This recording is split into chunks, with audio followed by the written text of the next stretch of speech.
Okay, so let's talk about emotional resilience and why and how an embodied approach is really essential in terms of the development of emotional resilience.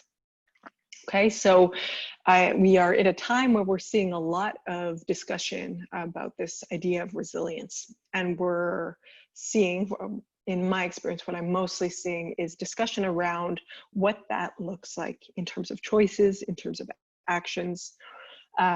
So, for example, the ability to have those hard conversations, the ability to meet major disruptions in our plans and move forward in the face of those, right? Those are both examples of resilience.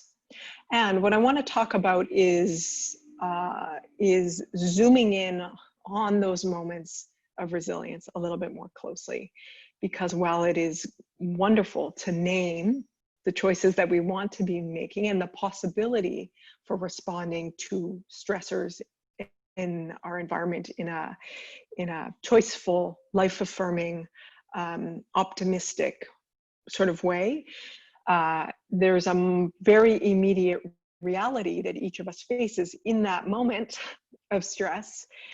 And there's a very concrete skill we can develop in terms of the ability to meet that stress successfully. So, and in my opinion, that's what really emotional resilience is. So, okay, so why the body? Okay, so I think the body is very important to bring into this equation because we as humans, we know our reality and we know where we are on the emotional spectrum of things based on sensations in the body. Now, very often those sensations are not conscious, but nonetheless, we know what we are feeling, be it joy, be it terror, be it anxiety. We know those feelings based on the phenomena and the sensory information that's presenting itself in our world, right? There's no other way to know a feeling other than through the sensory experience. So it is a very powerful thing to start to zoom in those moments of stress and look more closely at the sensory dynamic behind it.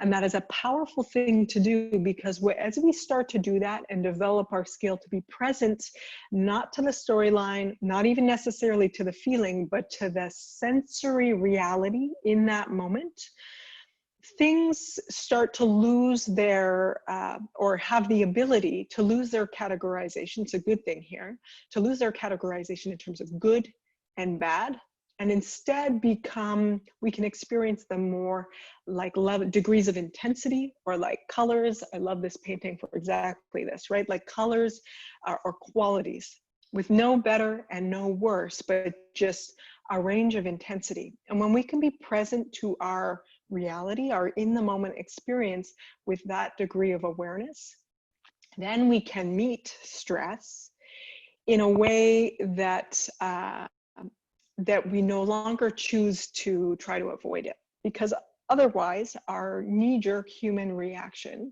is to unpleasantness arises in the body, right, is to want to avoid that altogether. And so we're going to make choices, including maybe ignoring certain elements of a project that are genuinely important because they induce stress in the system. But if we can learn to be present to that sensory reality of stress and be present to it in a way where it is no longer a bad thing, it may be unpleasant, but even then we can start to learn how to be present to even unpleasantness is a label that's above the just pure experience of the sensation. And learning to be in our bodies trains us in that way, teaches us how to listen to the sensations in the body in a way that isn't saying knee-jerk reaction, this is pleasant, I'm moving towards it, this is unpleasant, I'm moving away from it. We start to learn to discern, engage, and feel into the range of possible sensation, and to build our ability to be present to it much more intimately and much more directly, which again then means that we can make conscious choices in the moment of perhaps leaning into that unpleasantness, right? Because truly all of our growth edges, the growth edge is held in place by unpleasant sensation. You could say by fear, by nervousness, by, I mean, mostly fear, right? And so if we can start to develop our comfort and our presence, our capacity to be present with that discomfort of that sensation of fear, we can really gain quite powerful ability to just both reframe that fear and move right through it into what we truly want to achieve. Yeah, okay, great. So that's a brief tying together of embodied awareness and resilience and how they interconnect.